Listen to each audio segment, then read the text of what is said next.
Good evening, everyone, and welcome to the November 2024 Ordinary Council meeting. We acknowledge and pay our respects to the traditional custodians of this land, the Whadjuk people of the Noongar Nation, and their elders past and present. I would like to advise everyone that the audio and video of this meeting is being live streamed to YouTube. I would like to advise everyone that I already told you that part.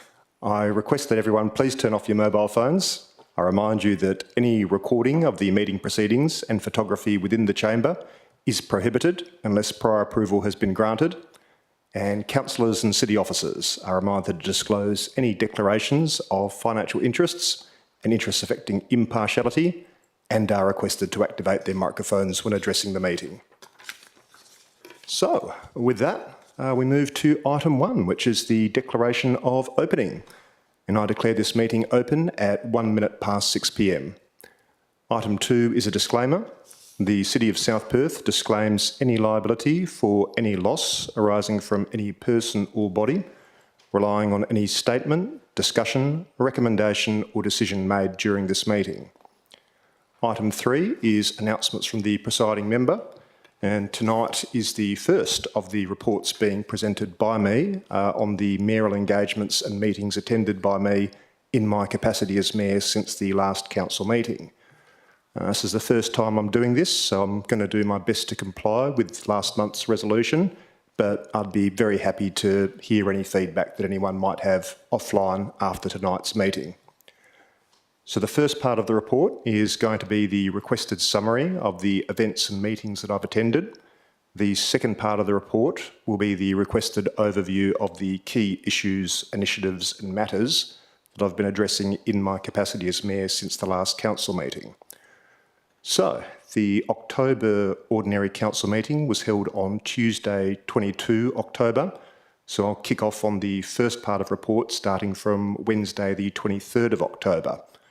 On Wednesday, the 23rd of October, I attended a meeting of the Perth Inner City Group at Council House in the City of Perth. The Perth Inner City Group is a voluntary alliance of the 5 inner city local governments in Perth, being the cities of Perth, South Perth, Subiaco and Vincent, and the town of Victoria Park. The Perth Inner City Group's objective is to collaborate across our borders to make the Perth Inner City the most appealing destination for our residents, visitors, businesses and investors. And we exist to cooperate, collaborate and revitalise the Perth Inner City. Every local government is represented by its mayor and CEO, and among the topics discussed at the last meeting was the Perth Inner City Group's advocacy agenda for the forthcoming state and federal elections. I've been taking a special interest in transport and accessibility issues, such as enhanced ferry infrastructure and services across key Swan River nodes, the progression of planning for low-cost and high-frequency public transport, and of course the long-awaited South Perth train station. Same day, at 5 p.m, I attended and welcomed the invited guests to the City of South Perth's 2024 Business Social Sundowner at the South Perth Community Hall. The Sundowner is part of the city's ongoing program of support for local businesses and local employment opportunities in line with our strategic community plan. Attendees enjoyed a relaxed evening of local business networking together with an exclusive viewing of the city's Emerging Artist exhibition. This is the second year that the city has held its Business Sundowner in conjunction with the Emerging Artist exhibition. We encourage our wonderful local business people to make new contacts and connections with other local business owners and operators. And it also gives the city a chance to say thank you to our local business people for their ongoing support and their tireless work in helping to make our city the wonderful place that it is. Moving on to Friday, the 25th of October, on the afternoon, I headed to the City of South Perth's Halloween hub with my 2 young children. Every year, the City of South Perth runs a free, family-friendly Halloween event aimed at activating the Manning Hub. Halloween at the Hub has fantastic community engagement with upwards of 300 people attending the event each year. The event includes kids' activities, passport stops, entertainment and costume parade. The local businesses and the community groups joined in, and it really is wonderful to see all the little kids running around in their costumes from business to business, collecting all the passport stamps and, of course, the all-important chocolate and lollies.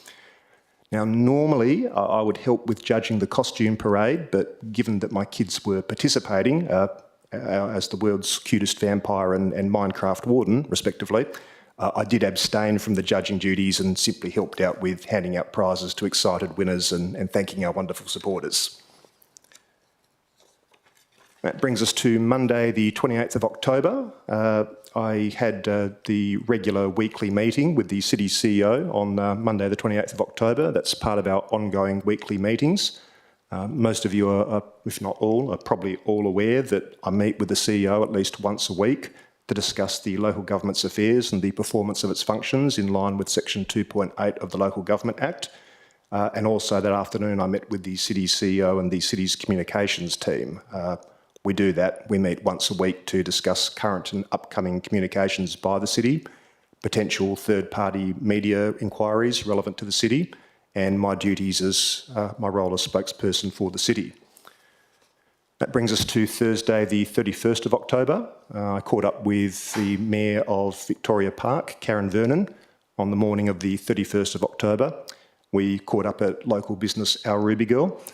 I try and make a point of catching up with the mayors of neighbouring local governments or other local governments that the City shares strategic interests with every so often. I find that that's useful to compare notes, to share what we've been up to, and discuss opportunities that might exist for collaboration and shared learnings. In my experience, local government boundaries are only really relevant to local governments, so if there's ways that we can work together that benefits the people that we serve, then everyone's a winner. Friday the 1st of November.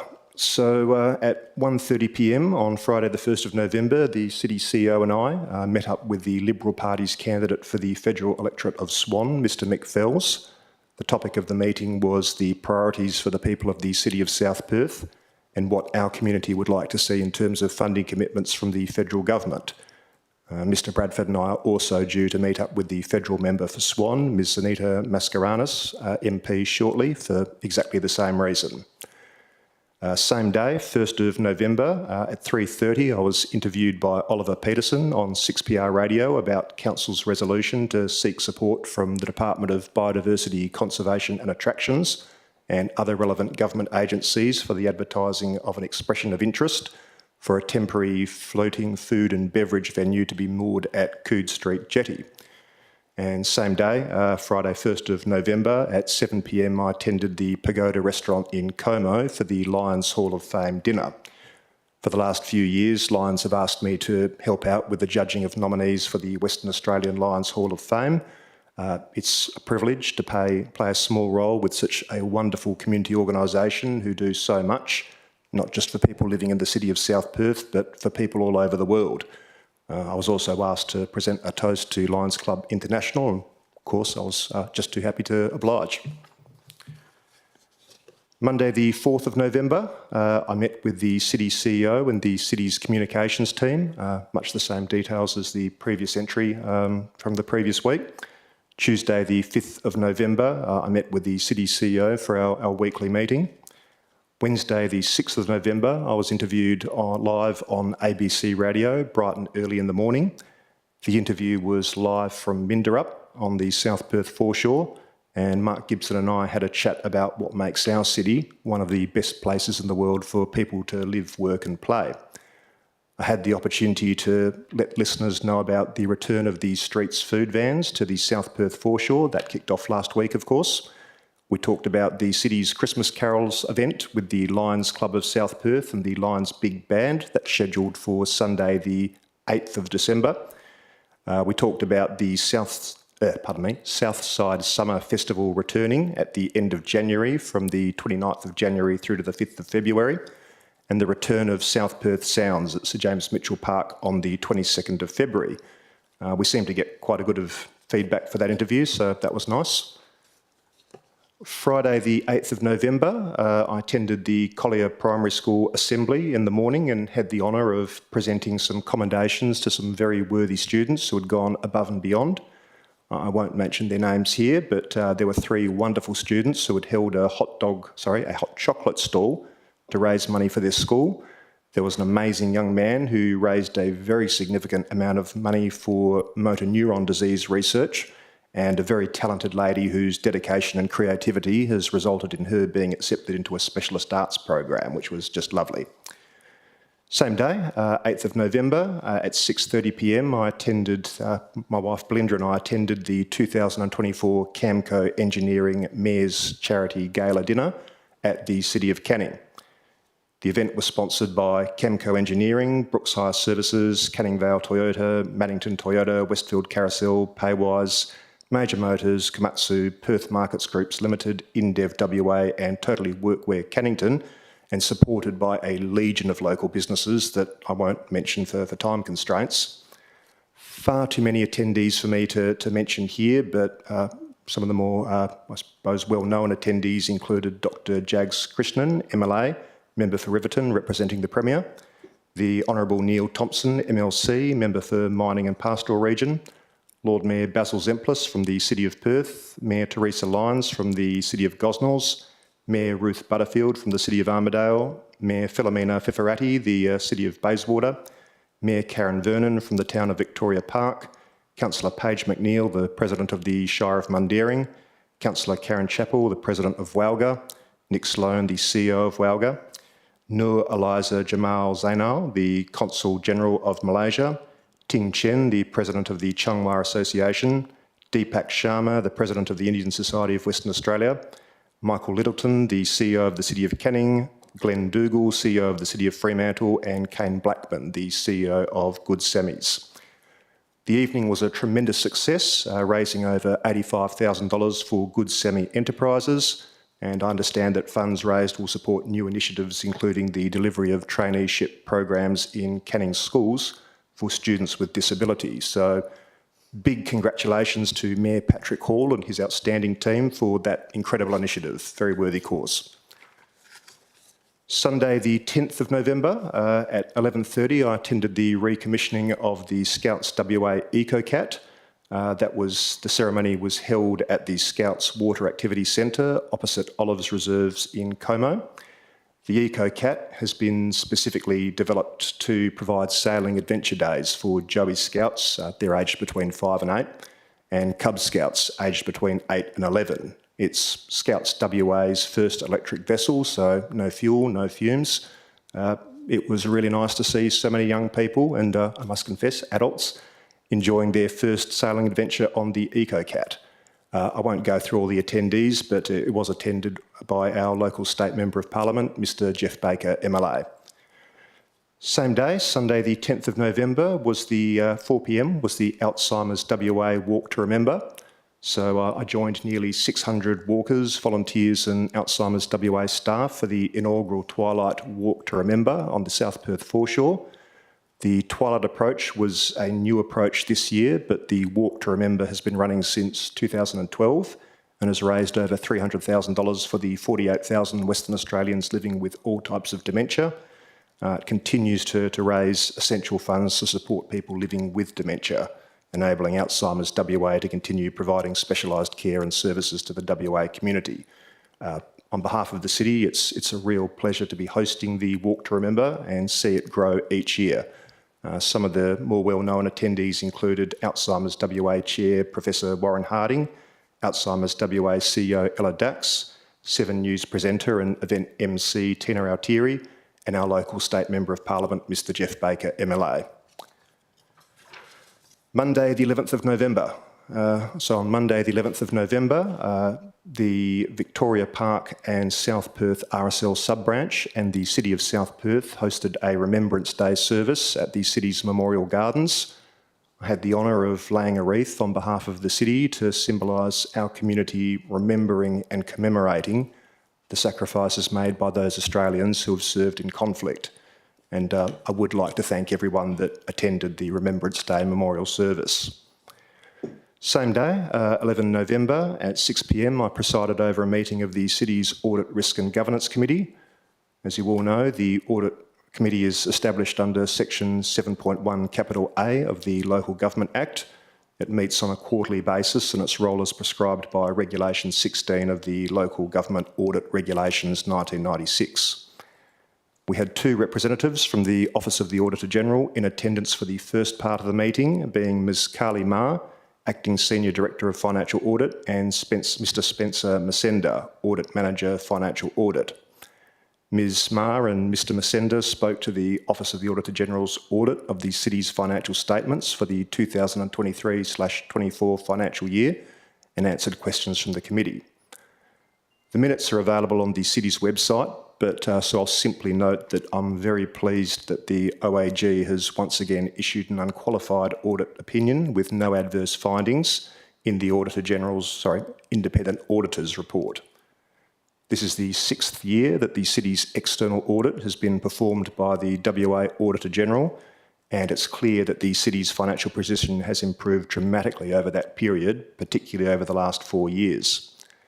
The audited annual financial statements for the 2023/24 year show that the City is reporting its second consecutive operating surplus, which is a very significant turnaround when compared to the preceding historic operating deficits. Our cash reserves are significantly trending upwards relative to the historic lows of the 2018/19 and 2019/20 financial years. We've added a net amount of $11 million to our financial reserves over the last 4 years, all of which has been achieved without a single rates movement in excess of CPI.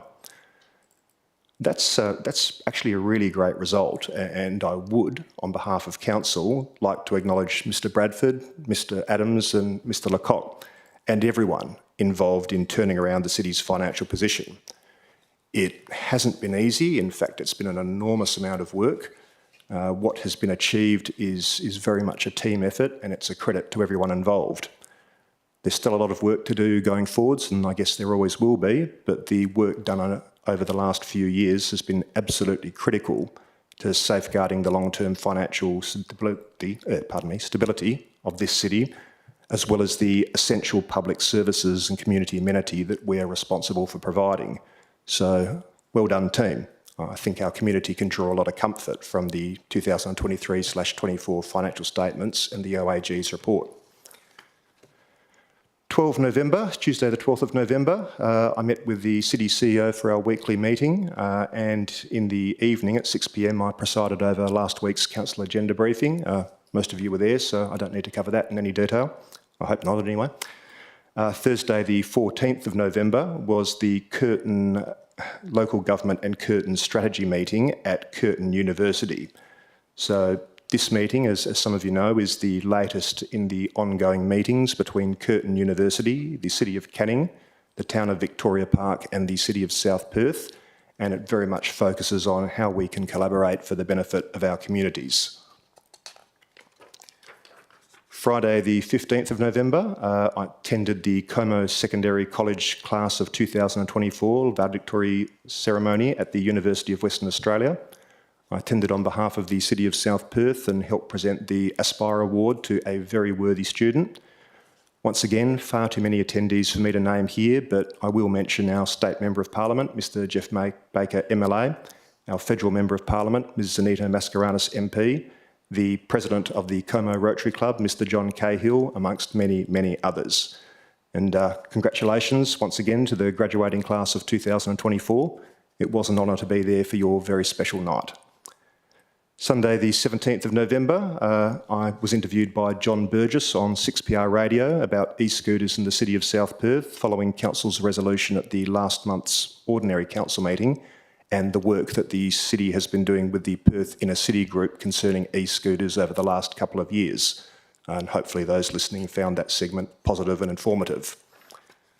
Nearly there. Monday the 18th of November, I met with our local State Member of Parliament, Mr Jeff Baker, MLA, at local cafe Our Ruby Girl. Mr Baker and I meet at least once per month to discuss issues of importance to our local community and what options are available at both the state government level and the local government level to make this district a better place to live, work and play. We discussed a range of topics yesterday, including the state government's recent announcement of $2 million to commence planning for a new indoor sporting facility in Perth's inner southern suburbs, It's early days, of course, and we're not the decision makers, but we did discuss the prospect of indoor sports courts for the City of South Perth community, where those courts might potentially be located, and what future state government and federal government contributions might potentially look like. And later in the afternoon, I also met with the City CEO and the City's communication team for our weekly communication team meeting. And then from 6 p.m. onwards, I attended the scheduled councillor workshops, which covered a range of different topics. That brings us to today. At 10:30, I met with Mr. Bradford for our weekly Mayor CEO meeting, and that brings us up to date. The second part of the report is the requested overview of the key issues, initiatives and matters that I've been addressing in my capacity as Mayor since the last council meeting. You're all already aware of this, of course, but the main issue that I've been working on since the last council meeting is how elected members can work better with each other and with the city administration to deliver on our community's priorities. And that seems to be generating some discussion, which is good. Okay, that's that report done. That takes us to item 4, which is attendances. Item 4.1 is apologies. There's no apologies for this evening. Item 4.2 is approved leaves of absence, and Councillor Andre Brender-Abrandis has an approved leave of absence for the period of 23 October 2024 to 30 November 2024 inclusive.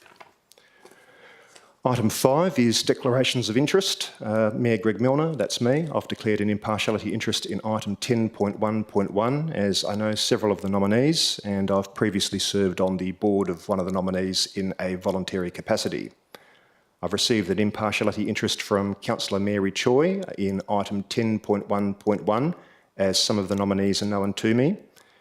Councillor Bronwyn Waugh has declared a proximity interest in item 10.3.4 as this property is adjacent to my own, and Councillor Bronwyn Waugh has also declared a proximity interest in item 10.3.5 as this property is adjacent to my own. Councillors, does anyone else have any interests that they wish to declare this evening? Councillor Cridland. Thank you, Mr Mayor. I declare an impartiality interest in respect of 10.1.1 insofar as some of the nominees are known to me, not terribly closely, but they're known to me as well. All right, thank you, Councillor Cridland. Anyone else? No, okay. Moving on to item 6, which is public question time. Item 6.1 is responses to previous public questions taken on notice. That's nil. Item 6.2 is public question time itself, and I now open public question time at 6:23 p.m. We have received 2 written submissions prior to tonight's meeting. I'd like to begin by inviting Mr. Frank Roach of Como. Welcome to you. If you'd like to come to the microphone, we look forward to your questions. Thank you.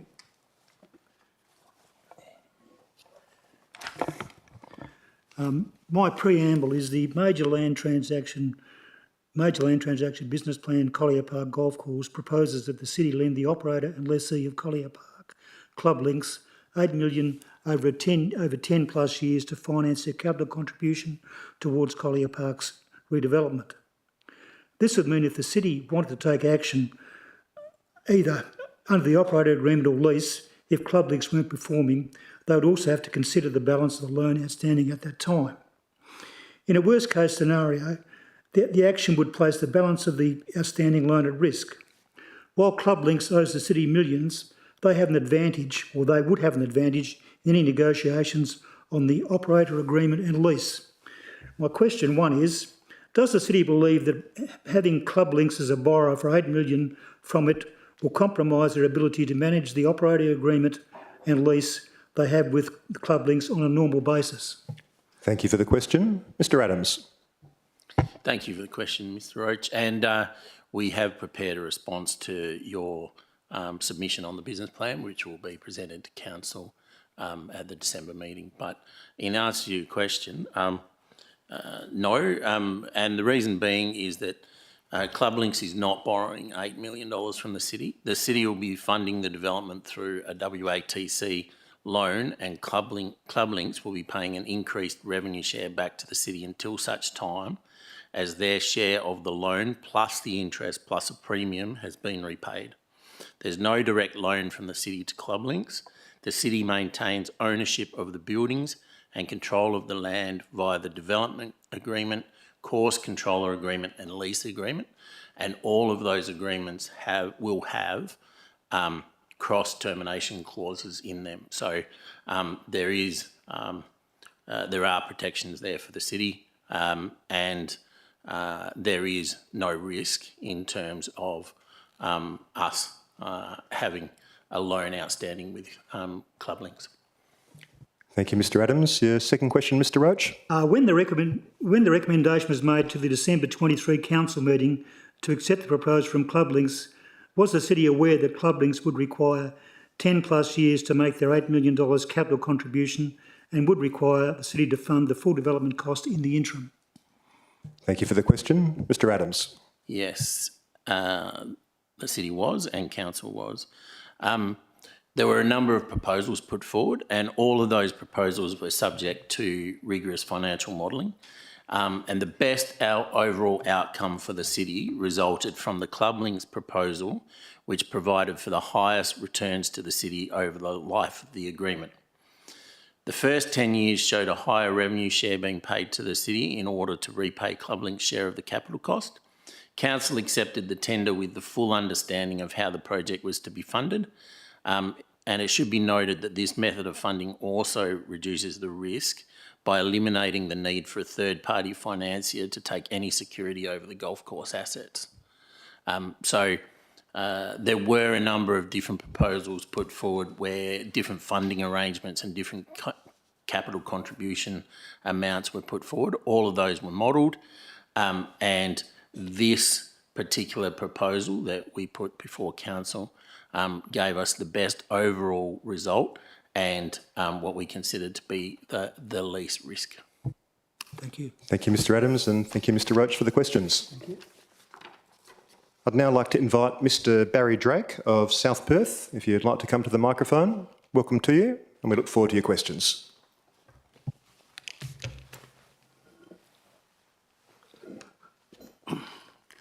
My name's Barry Drake. I live at Unit 3, Number 2, Scenic Crescent, South Perth. Good evening, Mr Mayor. Good evening, councillors, officers, members of the gallery, and everybody listening on YouTube. Good evening.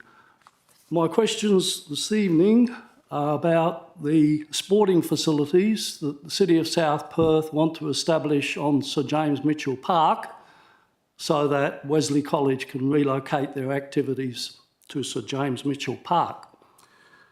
Now, question number one, who owns Sir James Mitchell Park? Thank you for the question. Ms Shaw. Thank you, Mr Mayor. The portion of Sir James Mitchell Park considered for the purposes of feasibility into sports spaces being the area abutting Elm Street to the east, Lamb Street to the southeast, existing residential properties to the south and west, and the Swan River to the north, is owned freehold by the city. Thank you, Ms Shaw. Your next question, Mr Drake. Question number two, does the City of South Perth have the authority to issue a building permit for the construction of sporting facilities on Sir James Mitchell Park?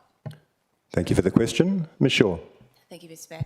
Yes, however, the city would not prepare and then certify its own application, and as such, would engage the services of a private building surveyor for any future permit application. Thank you, Ms Shaw. And your final question, Mr Drake.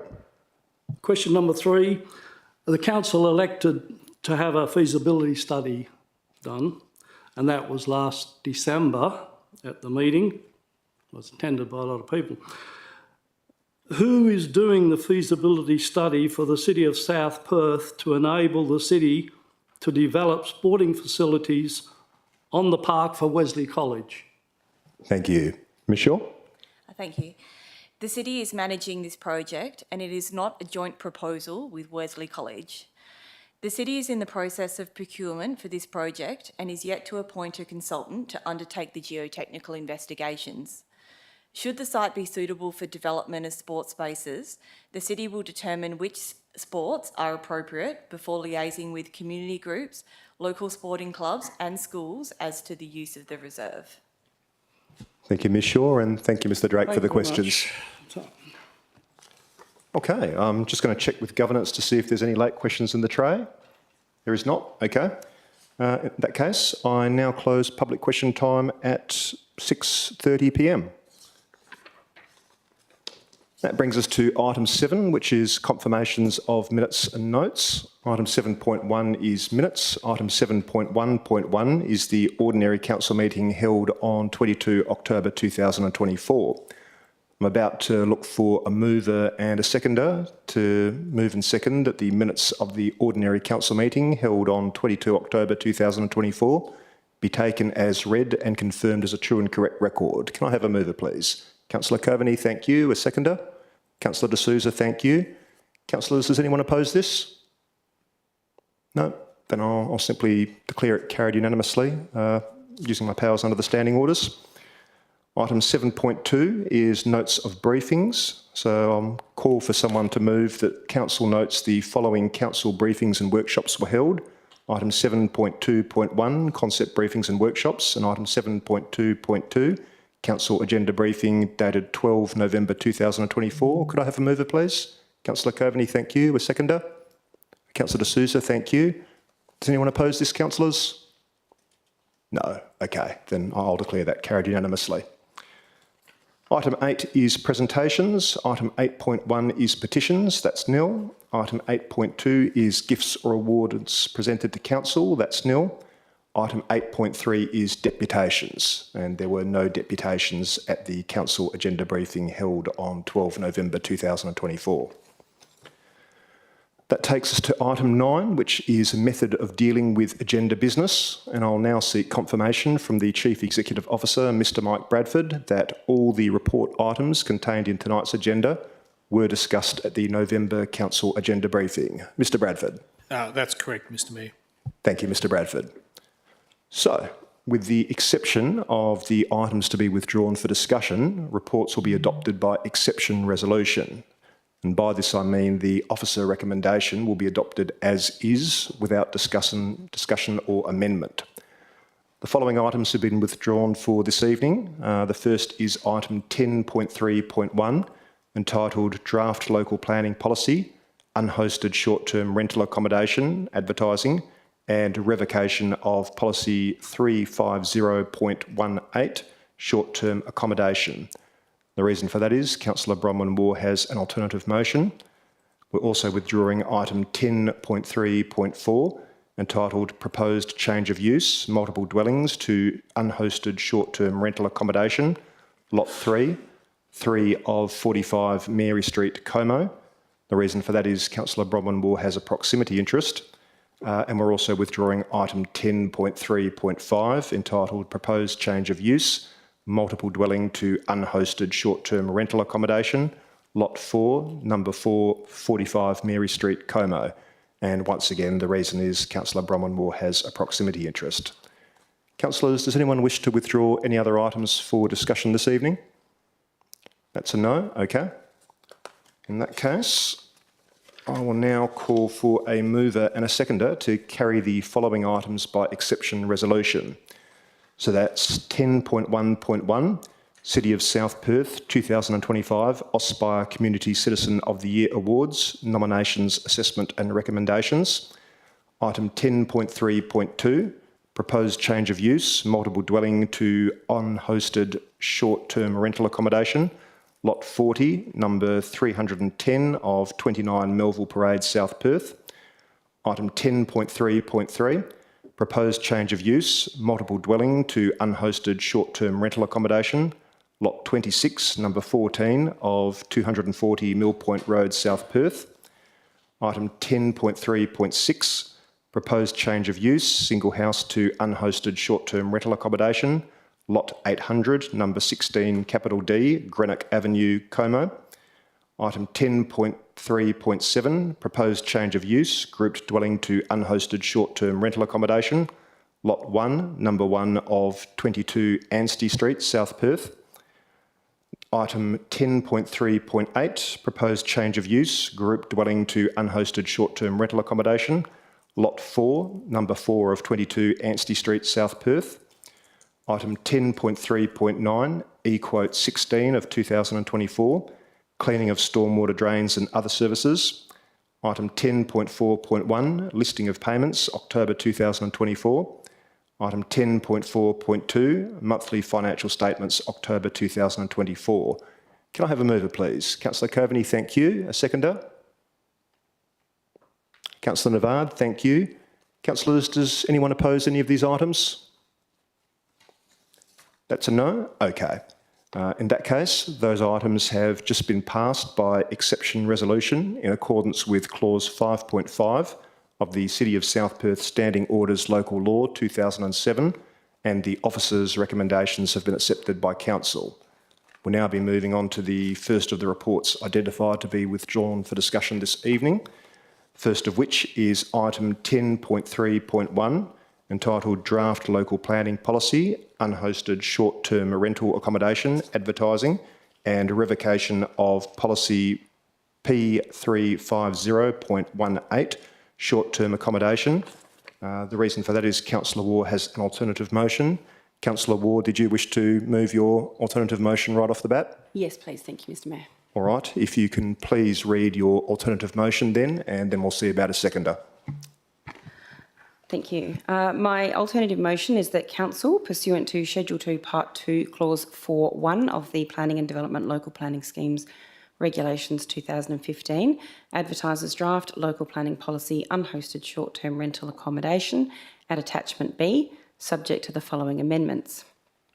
A, to insert the following new clause under 5.2 Operation and Management that states 5.2.1, all applications for USTRA where the development is located in a strata title, then such application shall be accompanied by a letter from the strata manager or strata management company indicating its support for the proposed use. B, subclause 5.2.1 in the original policy is renumbered 5.2.2 and subclause 5.2.2 is renumbered 5.2.3.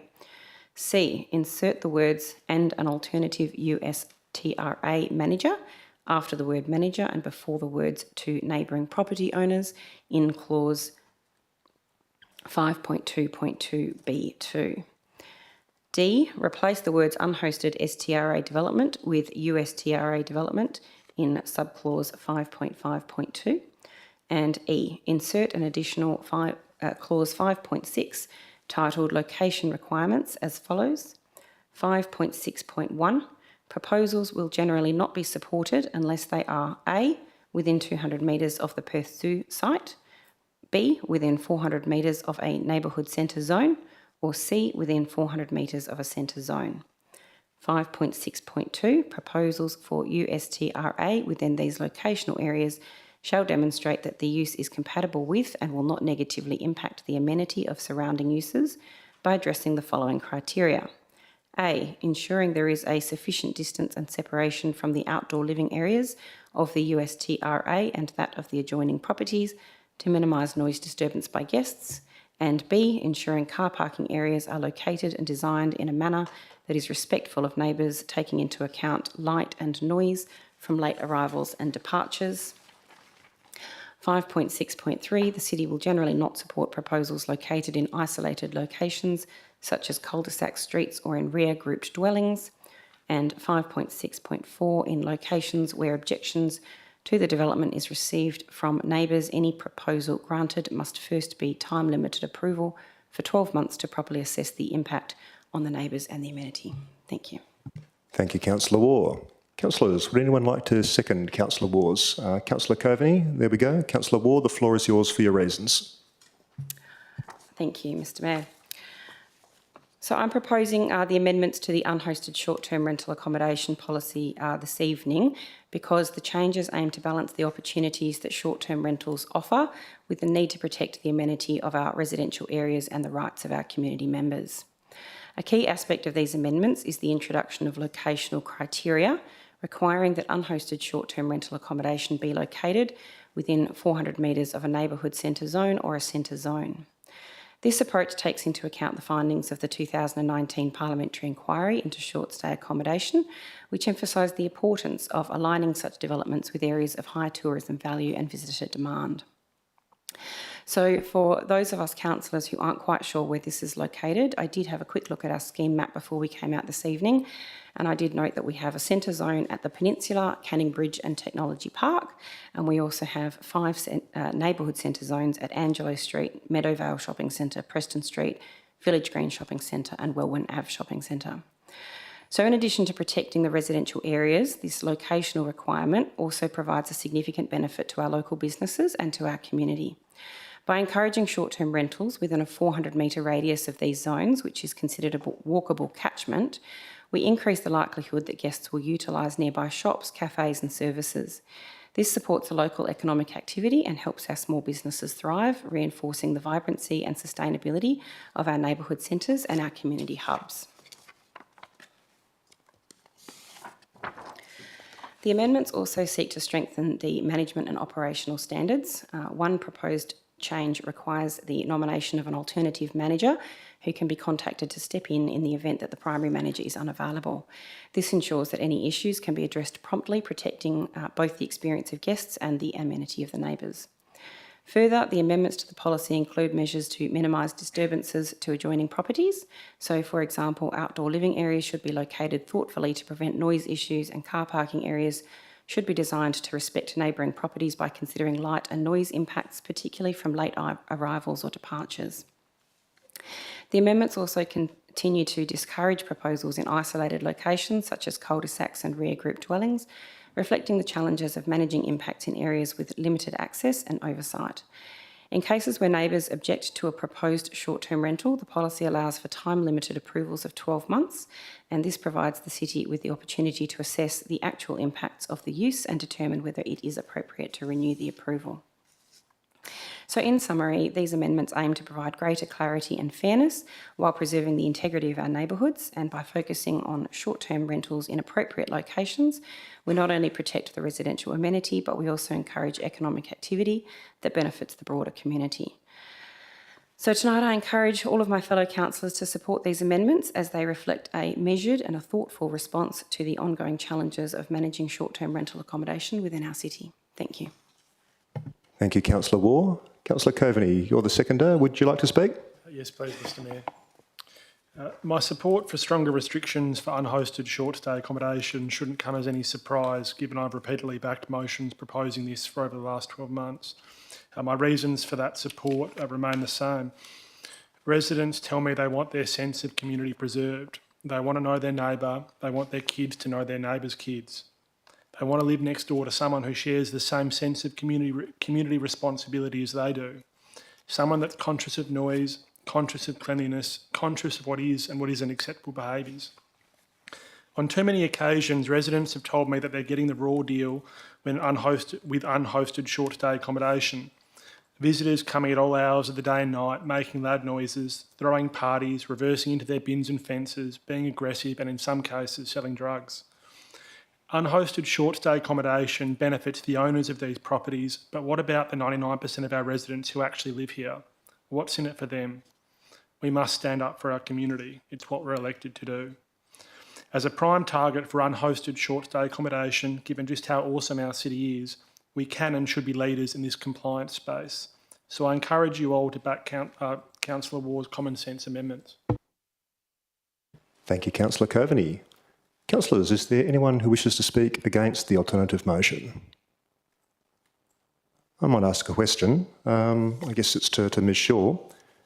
Do you see any problems with this alternative motion? And if so, could you explain what they are? Thank you, Mr Mayor. I think the only thing I might have a concern with, which we can put through advertising, is 1A, where it talks about all applications for USTRA being accompanied by a letter from the strata manager or strata management company. And I understand that this isn't formal consent for the development application form, but you cannot require strata company approval on an application form to otherwise reject acceptance of the application.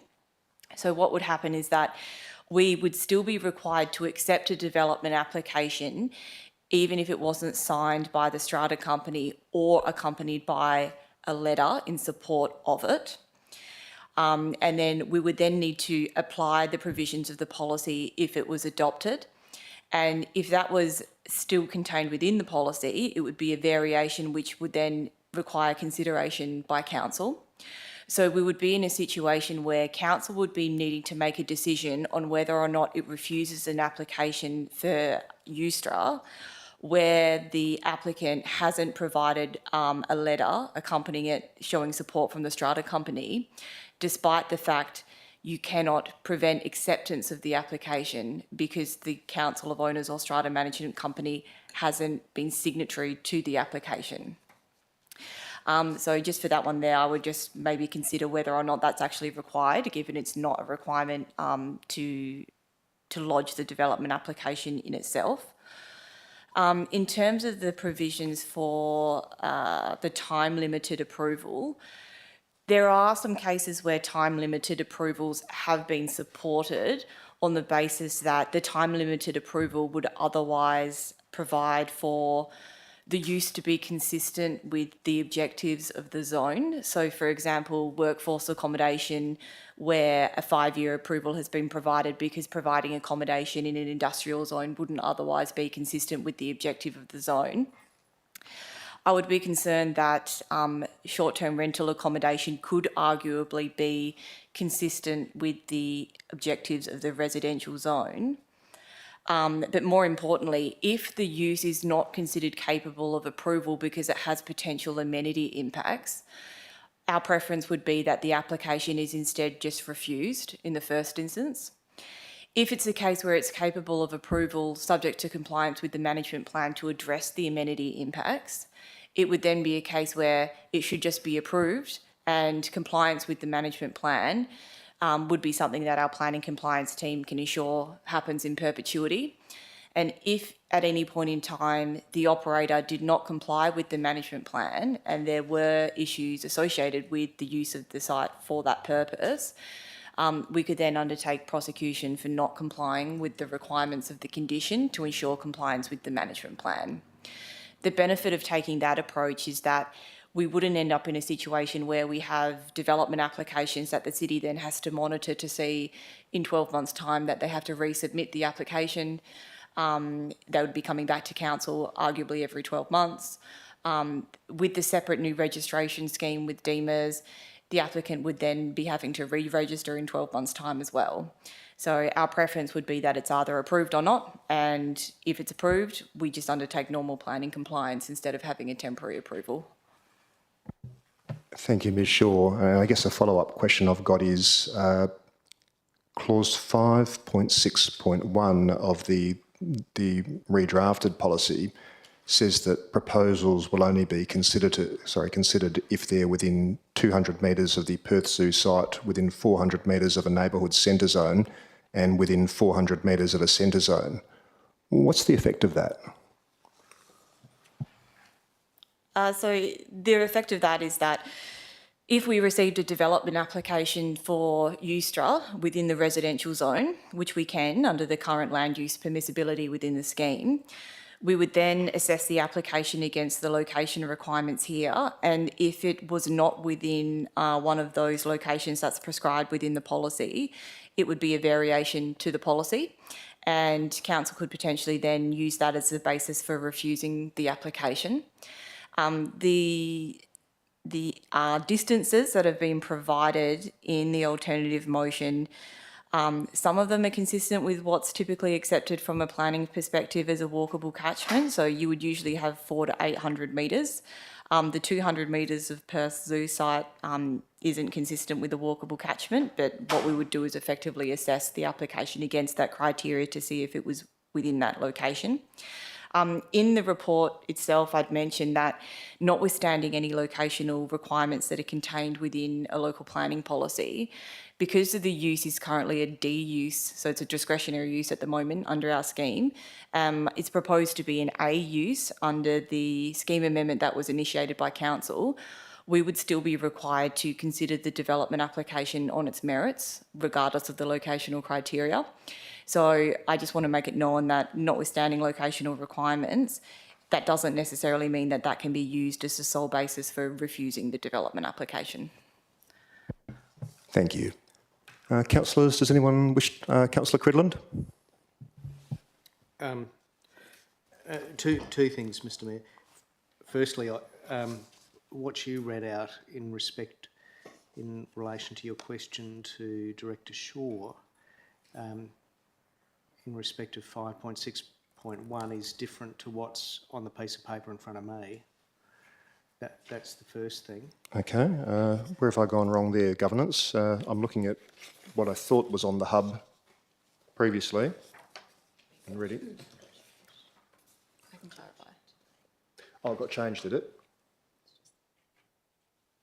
Okay. Sorry, I was looking at the version of the revised policy that was put on the hub. Has that been changed? Okay. Right. Well, that's probably why, Councillor Cridland. And I think you had a second question? And the second one was a question to Director Shaw in respect of her preference that rather than time-limited approvals, that the city prosecute people for non-compliance with management plans. My question is, has the city ever once prosecuted anyone for non-compliance with a management plan in respect of unhosted short-term accommodation? Ms. Shaw? Thank you, Mr Mayor.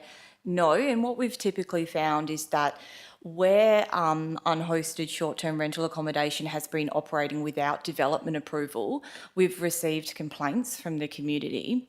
But then as soon as a development application is lodged and it's approved with a management plan, we tend to find that they are then operating in accordance with the management plan and we don't receive any further complaints. Thank you, Ms. Shaw. Councillors, does anyone wish to speak either for or against the proposal? Councillor Choi. Thanks, Mr Mayor. I'd like to speak in favour of this alternative motion.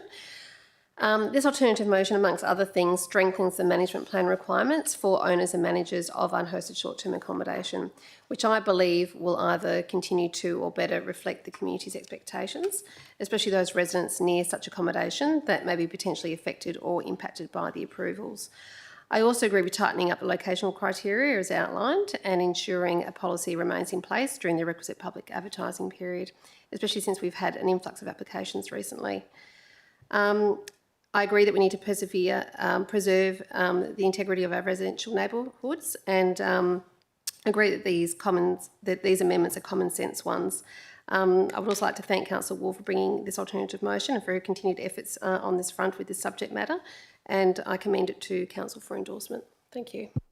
Thank you, Councillor Choi. Councillors, is there anyone who wishes to speak against the alternative motion? I might say a few words. I'm going to have to amend this on the fly because I was obviously looking at an older version of this document. I don't know when that got amended, but apologies for the earlier confusion. So I received Councillor Waugh's alternative motion yesterday. I read through it. I've sought advice from the city officers. I did that because I wanted to be properly informed about this alternative motion. I won't go chapter and verse, but the remaining issue that hasn't been at least partially addressed by that recent amendment was, and it's been mentioned by Ms. Shaw, at the new clause 5.2.1, I'm not sure that it's actually lawful for the policy to require the support of the strata manager or strata management company when the subject property forms part of a strata title. I did have concerns about 5.6.1. It sounds like that's still somewhat a bit murky, if I understood Ms. Shaw correctly. That's not to say that I agree with the drafting of the balance of the chambers, but they were the two biggest problems that jumped out at me, at least initially, with the altered policy. Director Shaw has given us the benefit of her knowledge and expertise. I really think we should be listening to our planning officers who have proven time and again that they know what they're talking about. I will be voting against the alternative motion, and I'm foreshadowing the officer recommendation if the alternative motion is not carried. Is there anyone else who would like to speak either for or against? No. Councillor Waugh, you have 5 minutes to wind up and rebut any arguments made against if you would like to do so. No, thank you, Mr Mayor. All right, so I'm putting Councillor Waugh's alternative motion to the vote. Councillors, please cast your votes.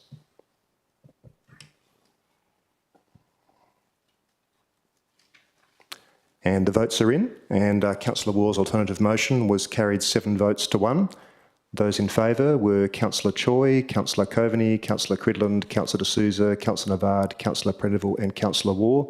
Those against were myself, Mayor Milner. Okay, we now move on to item 10.3.4, which is proposed change of use, multiple dwellings to unhosted short-term rental accommodation, Lot 3, number 3 of 45 Mary Street, Como. Councillor Waugh has declared a proximity interest in this item. I assume that you're leaving. Yes, okay, so we'll give Councillor Waugh a moment to leave the chamber.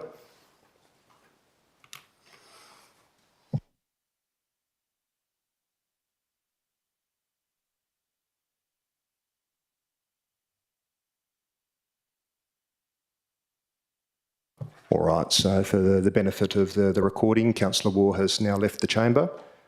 We have an officer recommendation before us. I haven't received any alternative or amended motions. Does somebody wish to move the officer recommendation? Councillor Coveney, thank you. Someone to second? Councillor Navard, thank you. I'll ask at this point if anyone opposes this item. No, then I'll simply use my powers under the standing orders to declare it carried unanimously. That moves us on to item 10.3.5, which is proposed change of use, multiple dwellings to unhosted short-term rental accommodation, Lot 4, number 4 of 45 Mary Street, Como. Once again, we have an officer recommendation before us. I haven't received an alternative motion or an amended motion. Does someone wish to move the officer recommendation? Councillor Coveney, thank you. Councillor Prendeville to second, thank you. Councillors, does anyone oppose this item? Nope. Okay, then I'll use my powers under the standing orders to declare it carried unanimously. Could someone please retrieve Councillor Waugh?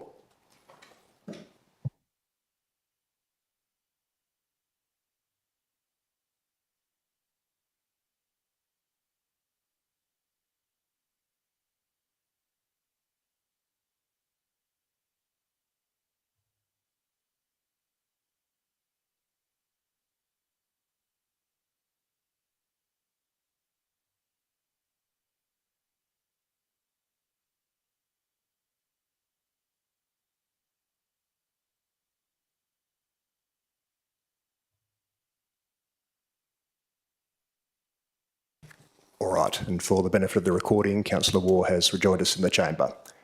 That brings us to item 11, which is applications for a leave of absence. Does anyone have a leave of absence application that they'd like to submit?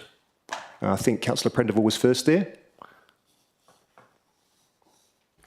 Thank you, Mr Mayor. I'd like to submit an application for leave from December 13th to December 17th, 2024, inclusive. So just to make sure I heard you correctly, that's the 13th and the 14th of December? 13th to the 17th. 17th, glad I checked. Okay, good. All right, and Councillor Choi, I saw your hand go up. Yes, thanks, Mr Mayor. I'd like to request leave from the 4th of December this year to the 19th of January next year. All right, anyone else? Councillor Waugh, I think, was first. Thank you, Mr Mayor. 16th of December to the 29th of December. Thank you. All right, Councillor D'Souza. Thanks, Mayor. Yes, December 1 to December 9, please. December 1 to what, sorry? 9. 9th of December. Okay. Councillor Cridland. I think I can easily beat everyone. Far away. 27th of November to the 13th of December. That's the first one. Second one, 21st of December to the 18th of January. Third one, 9th to the 28th of February. Sorry, the 9th of February to 28th of February. the 28th of February. 6th to the 11th of March. I'm going to run out of room here. So, 6th to the 11th of March. 6th to the 19th of May. 6th to the 19th of May. And 15th to the 31st of July. 15th to the 31st of July. Oh, you're getting in early. Anyone else? Councillor Navard? Thank you, Mr Mayor. Mine is the 28th of December to the 14th of January. Normally I would have requested in December, but I felt like I was being left out in the cold. I am feeling peer pressure at this point. Okay, so that was the 28th of December through to the 14th of January. All right. Anyone else? Councillor Coveney. I don't, just a query because I missed what everyone said in terms of dates. Are we going to have quorum for our 10th of December meeting? It's a good question. Governance, I've just got a stack of initials and numbers on my...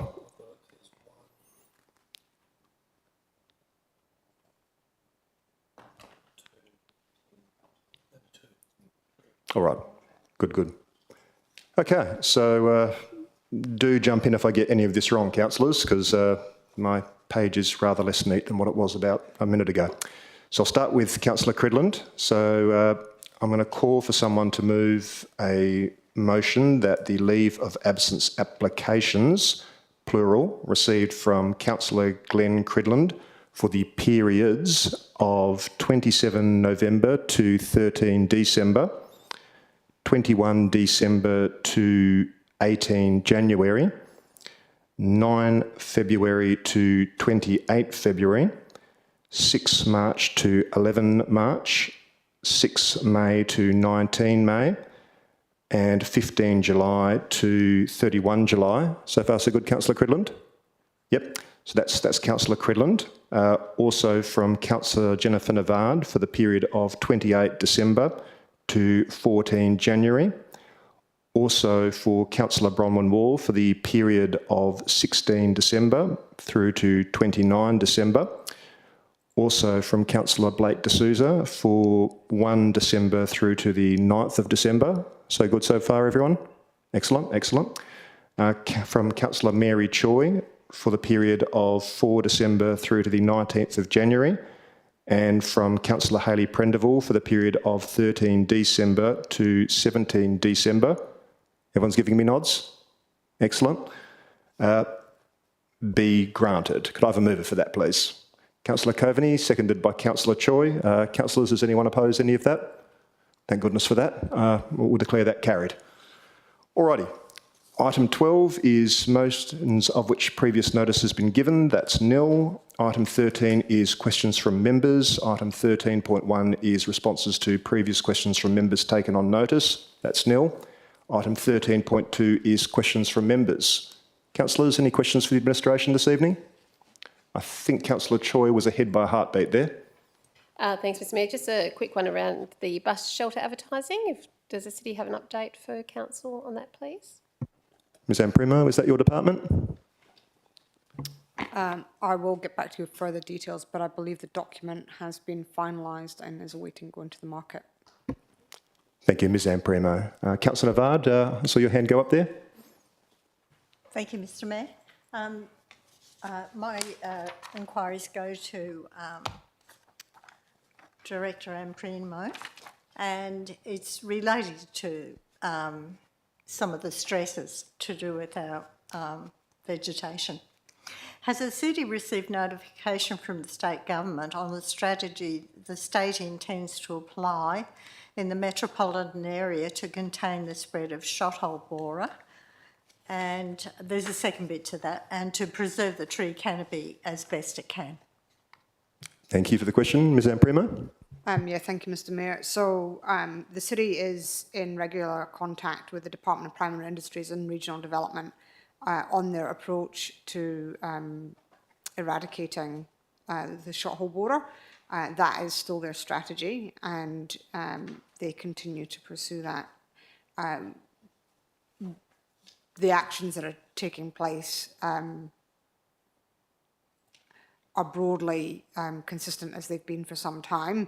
However, they do keep in regular contact with the city specifically and through other working groups, such as the WELGA working group.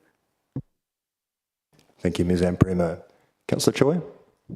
Thanks, Mr Mayor. Just wondering if you've had any updates on the Millers Pool Cafe on the foreshore?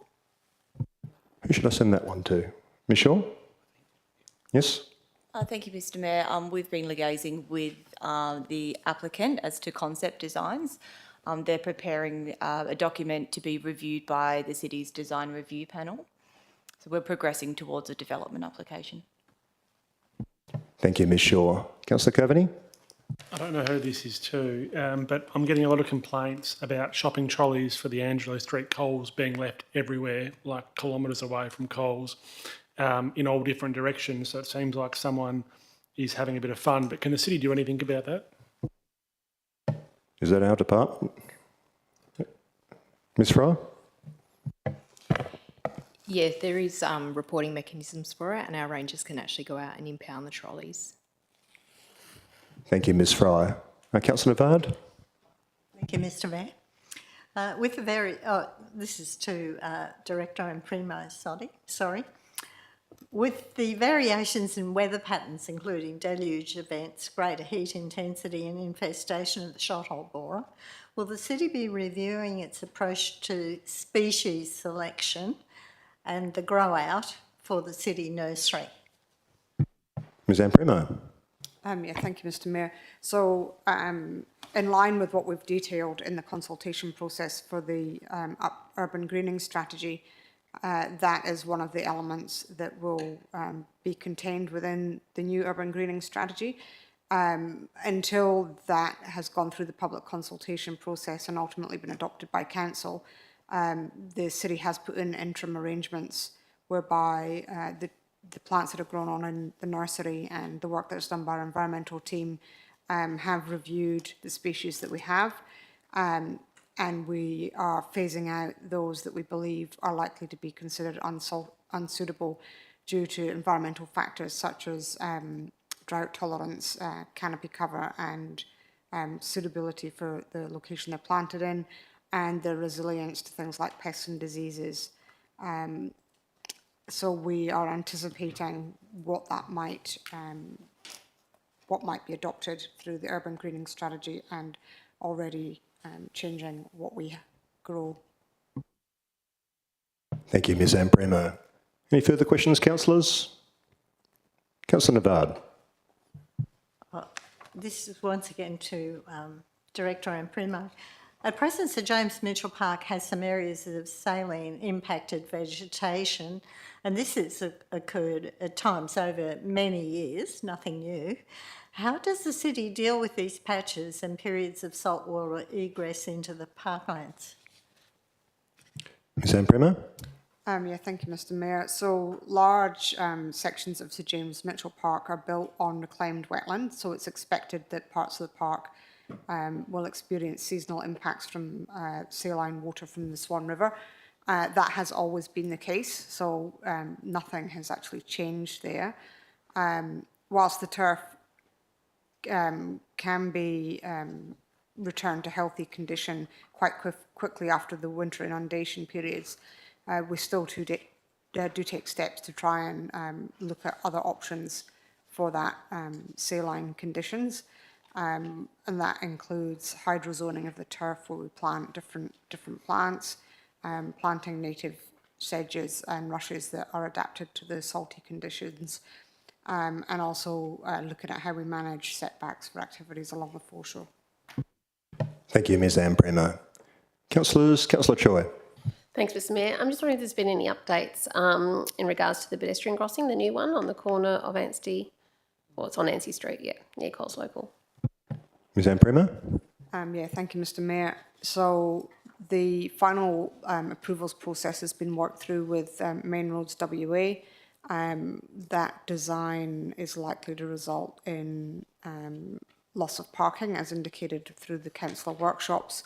Once we've finalised the design to meet that requirements, we'll put an update through the bulletin and let you know, but it's certainly still progressing. Thank you, Ms Amprimo. Councillor Navard. Thank you, Mr Mayor. This question is directed to Director Adams, if I may. Would you be able to provide an update on how the small number of ratepayers who had habitually paid cash over the counter for their rates have responded to the city's adjusted payment arrangements over the last 12 months? And was there anything that would raise concerns for community members? Thanks. Mr Adams. Thank you for the question. Our customer service team have been recording interactions related to cash transactions since we changed to the new payment arrangements in July 2023. In terms of direct complaints, post-implementation of those arrangements, we've only noted 5 complaints, and the last one was in November 2023. Since July 2023, we've had 77 interactions noted with customers initially wanting to pay by cash. 43 of those were in 2023. Around 45 of them relate to rates payments, and around 27 were happy to attend their local post office. So it should be noted that there's 5 post offices within the city of South Perth where people can pay their rates in cash if they want to do that.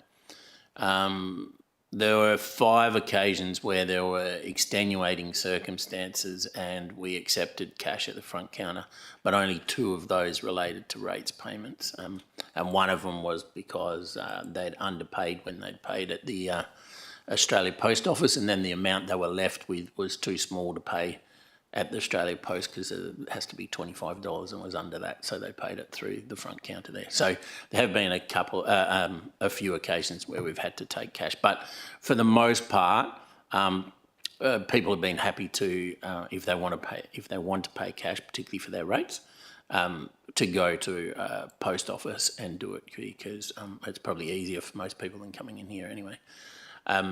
We do still take cash at the animal care facility, and there's a number of reasons why we do that.